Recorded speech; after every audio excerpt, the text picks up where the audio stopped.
and they called the plaintiff a liar. And they were saying you did not have 800,000. You only had 3,000 because you didn't have the capacity of that. But he had receipts for the purchase of all of the oyster seeds. And it was like, what are you saying he did with them?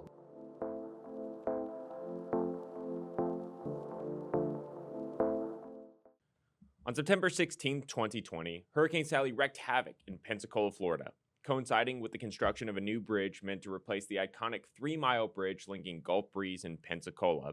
Skanska, a construction company, neglected to secure its barges near the bridge.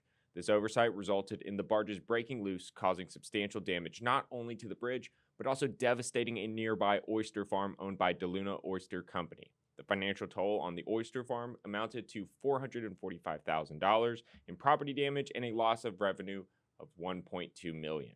In this podcast episode, I delve into the details of this case with Brian Barr, the attorney representing DeLuna Oyster Company.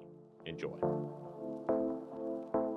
The purpose of Lawsuit Review is to learn from the best lawyers in the country. This is a podcast made for plaintiff and referral lawyers and sponsored by my firm, Kirker Garcia. The only thing we ask is that if you're a lawyer who has a case similar to the one discussed in today's video, please consider joint venturing it with our guest. Their contact information is included in the research summary. But if you have another type of case that involves catastrophic injury or high-stakes litigation, please consider joint venturing your case with Kirker Garcia. We pride ourselves on maximizing case values by routinely taking cases to trial and winning. Our reputation at the courthouse has allowed our firm to routinely secure top dollar settlements. Additionally, we joint venture cases on a 50-50 basis with our referring counsel and front all case expenses. We have paid tens of millions of dollars in referral fees over just the past few years. But most importantly, we aren't afraid to recommend another law firm if we feel that somebody else is a better fit for your case. So if you have a case that you are considering joint venturing, click the link in the description to contact us and we'll respond as soon as possible. Thank you.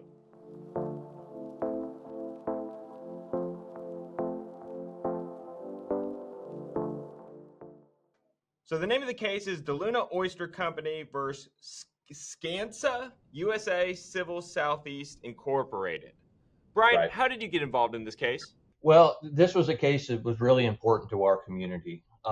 When Hurricane Sally hit Florida, Skanska, which is a multinational construction company, was rebuilding the 3-mile bridge, which is a bridge that connects Pensacola to Gulf Breeze and then Gulf Breeze to the beach. And we were in the process of rebuilding that. And when Hurricane Sally hit, for reasons I'm sure we'll get into, Skanska at that point in time was using a fleet of 55 barges out in the water to do the work on the bridge. 27 of those barges broke free and went scattered throughout the community. And DeLuna, so our firm got involved because it was a big case, a lot of damage done to our community, and we felt an obligation to jump in and help. So that's how we ended up getting involved. Now, specifically as to DeLuna, I tried, we ended up filing a whole bunch of lawsuits in state court. Skanska ended up filing a limitation of liability action in federal court, which stayed everything in state court. So then we had to file a bunch of claims in federal court and go through that process. We tried the limitation case. I want to say that was October or November of 21. We tried the limitation case, busted the limitation. They took us up on appeal to the 11th Circuit. We won in the 11th Circuit. And at that point in time, everything ended up back in state court. And the person that was representing DeLuna called me and asked if I would help try the case. So how did the members of the community feel about getting sued by Skanska in a limitations proceeding? Yeah, let's just say Skanska is not real popular in this area of the world, and it's been this whole case has been so interesting to me. It's been one of the most fun cases I've ever worked on because the conduct was so stupid, and I've just been amazed at their unwillingness to even attempt to talk resolution. I mean, there's no reason the DeLuna Oyster case should have ever gone to trial. There's no reason any of these property damages cases should ever go to trial. they've been unwilling to talk. So was that because in their mind, they thought that their exposure should have been capped at the value of their fleet? Was that their... Yeah, they certainly, they never really pushed the cap on the value of the fleet, which is of course the limitation, because they knew that to the extent they were negligent, that there was privity and knowledge within their management team.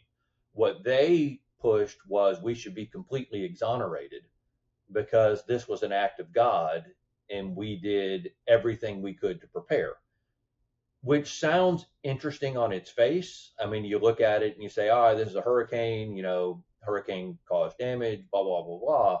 But then you find out what they actually did, and you're like, no, that's ridiculous. Can you elaborate on that a little bit?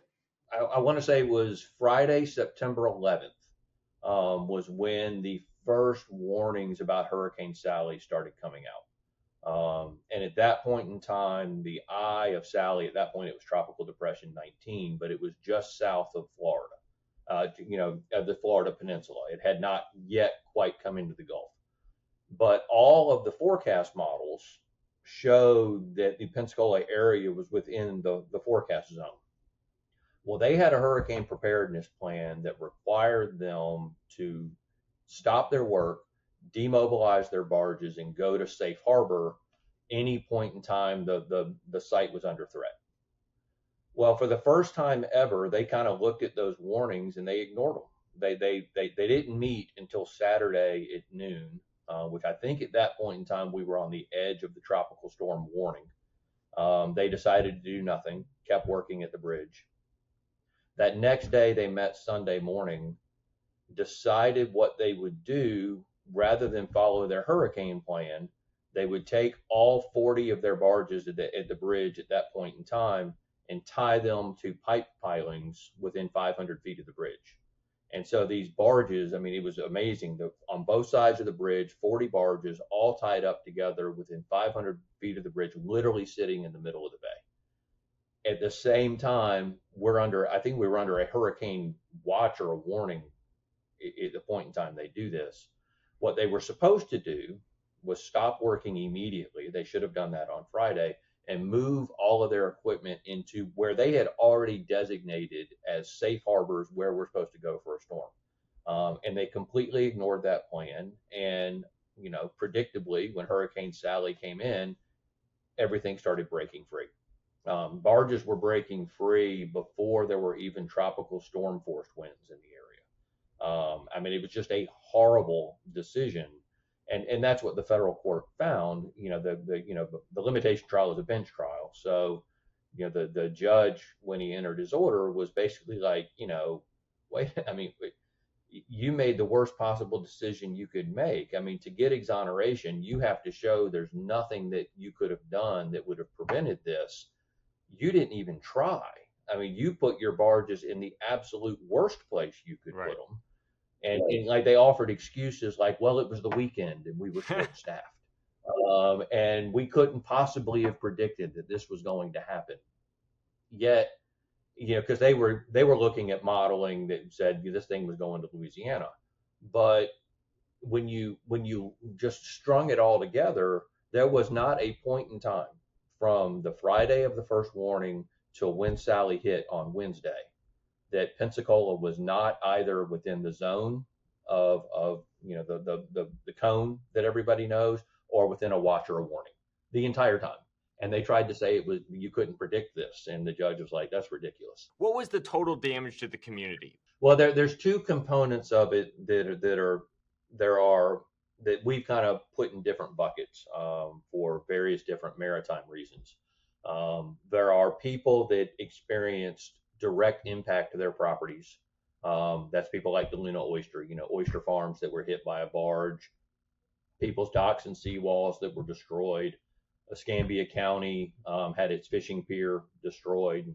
The Navy base had damage on the base. One of its bridges damaged, and there were some things like that.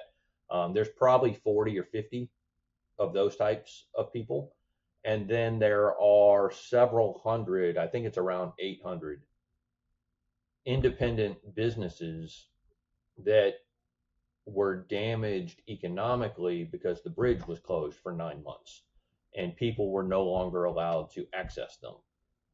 And so what ended up happening in the federal proceeding is they filed a motion to dismiss all of those cases under Robbins Dry Dock, which is an old maritime case that says if you weren't actually hit by a barge, you can't recover just pure economic losses, which is a decision I think was wrongly decided a long time ago, and we're working on that. But the federal court said, well, wait a second, if I deny you limitation, all of these people have the right to be in state court under the savings to suitors clause.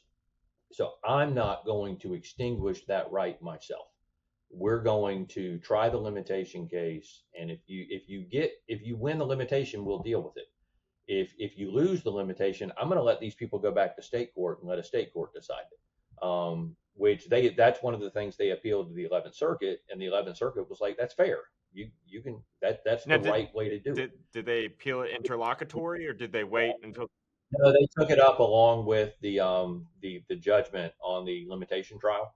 So the 11th Circuit affirmed both Judge Collier's order finding that they were not entitled to exoneration or limitation, and affirmed the trial procedure that the district court followed in staying and not deciding the Robbins issue. So when it gets remanded back to state court and there's hundreds of these claims, is there any form of consolidation with respect to discovery? And we are working on that in state court now. Now all the cases are all that I'm literally looking at the courthouse across the street. They're all across the street. There's several hundred of them over there. We have agreed to consolidate the cases for purposes of the motion to dismiss based upon Robbins Dry Dock. That is now fully briefed, and we are arguing that on January 4th. So that's coming up relatively soon. So, I mean, but even if you win, I assume they're going to appeal, correct? Yeah, I mean, certainly, I would think if they win, well, if they win, there's not an interlocutory route under the Florida rules for them to take that directly up. So if they win, we're going to have to wait till we get a final judgment before they can take that up. If I'm sorry, if we win, if they win, then we would be taking that up. And who are your current clients? Because you have just recently tried a case, the DeLuna Oyster Company. Was that the first case to go to trial? That was the first one to go to trial. You know, the limitation case kind of counts as part of that, because what happened as a result of the limitation case, we got the res judicata findings of liability. So we entered the DeLuna case with already a finding that they were negligent. So what we had to prove in the DeLuna case was causation and damages, and that was the first case to go. Interesting. So let's talk about that case specifically. Who is DeLuna and what were their damages? Okay, DeLuna is an oyster company. It's owned by a guy by the name of Travis Gill. Travis is a young man that spent his life on the water here in Pensacola, and kind of decided he wanted to start this business. He viewed it as a unique opportunity after Pensacola Bay was opened up to oyster farming. So in 2017, he went and bought all the equipment and started building out his oyster farm. The growth of oysters is obviously, just startups in general, it's going to be a little while before you're profitable, but particularly with oysters, because it's at least a 24-month process to grow oysters to the size he wanted. And so it's going to be a period of time before you're profitable. And that's important, and I'll get into that in a minute. Sally, the timing of it and what Skanska did was particularly harmful to him, because at the point in time where his oysters are finally maturing and he's finally getting to the point where he's going to be able to sell this stuff and become profitable in 2020, he gets hit. And so one of the barges, there were actually two barges, and we have video and pictures of both of them that came through the area of the farm, and just wiped out his farm. And what does an oyster farm look like? Are there cages that there's? It's so this is not in Pensacola Bay. They use cages. It's not like an oyster bar like you would think of. It's not like a natural oyster reef. They're these floating oyster cages. And inside each cage is this bag filled of oysters. Each cage holds 6 bags. And he had 65 of those cages floating on the water, with the oysters growing, and roughly 800,000 oysters in his cages at the point in time he was hit. Okay. So how do you calculate your damages? So you already have a finding that the defendant is negligent. So when you're approaching the trial, they're trying to knock causation. So they're trying to say, hey, yeah, we understand the barge went through, but the hurricane would have destroyed these cages anyway. They actually tried to say we didn't hit you. So their defense was we did not hit you, and the damage to your cages is consistent with rolling in the waves, not with being hit by a barge. And what we just showed the jury is we had all these eyewitnesses that lived on a cliff overlooking the farm. They could see the farm, and they all had photos and videos, and all of them testified, yeah, that's going through the area of the farm. And it just so happened that all of his equipment was found within 400 yards of where that barge beached. So it seemed ridiculous to us that they were sitting here saying we didn't hit you. And so the jury just said, no, that's ridiculous. And then the other big issue was the amount. They claimed that he didn't have 800,000 oysters in his cages. And what they tried to say is he only had 3,000, and they were doing it by math, saying oysters should have grown at this much. And with 65 cages, if he had 65 cages full of 3-inch oysters, you could only hold 3,000 oysters. Well, he didn't have 3-inch oysters in all of his cages. I mean, these little tiny, these oyster spat is tiny. And it was the strangest thing I've ever seen. They basically sat there for 2 weeks, and they called the plaintiff a liar, and they were saying you did not have 800,000. You only had 3,000 because you didn't have the capacity of that. But he had receipts for the purchase of all of his oyster seeds. And it was like, what are you saying he did with them? Yeah, I mean, when you really, and this is what I pretty much argued to the jury in closing. It's like, all right, so first off, I'm going to say they're doing it nicely, but they're calling him a liar. But if you believe what they're saying, what they're basically telling you is over the period of time before these barges ever broke free, Travis would have looked, 2 miles from his farm and seen all these barges and said, you know what? I'm going to set up a scheme, and I'm going to go buy all these oyster seeds just in case those things ever come hit me. And I guess I'm just going to throw them away. But it made no sense. Of course, purchase the seeds, he put them in the cages. What kind of expert did they hire to make up that kind of assessment? Some economist with no oyster related experience? Yeah, every single expert they brought in their liability expert or their causation expert was a marine reconstruction, marine surveyor type guy who had no experience with oyster cages. And he was the guy that came in and said, oh, that's not damage consistent with a barge. That's done by just waves. Whereas we had a guy who has spent his entire life around oyster cages and was like, no, that doesn't get caused by waves. That's a barge hitting them. On the damages side, we had a local economist that just did math. I'm accepting the evidence for what it is. I've got his business documents. I've got all of that stuff, and I'm just going to calculate a number. Whereas their guy, they did this combination of using this biologist out of Texas who had no experience with oyster farmed oysters. They made a calculation on how many oysters he would have had, and then they had an economist come behind that and do a calculation. What was the ultimate calculation of damages? Was it the damage to the property, his cages, plus lost revenue or lost profit, or what was the calculation? It was all three. So the calculation was the damage to his cages, the damage to his equipment, and the loss of the oysters, that he had purchased and all that kind of stuff, and that came out to like $400,000. And then there was a lost profits component where we forecasted out what he would have made in 21 and 22. We didn't take it further than that for a variety of reasons, primarily because he didn't restart the business, because he doesn't have the money to restart the business.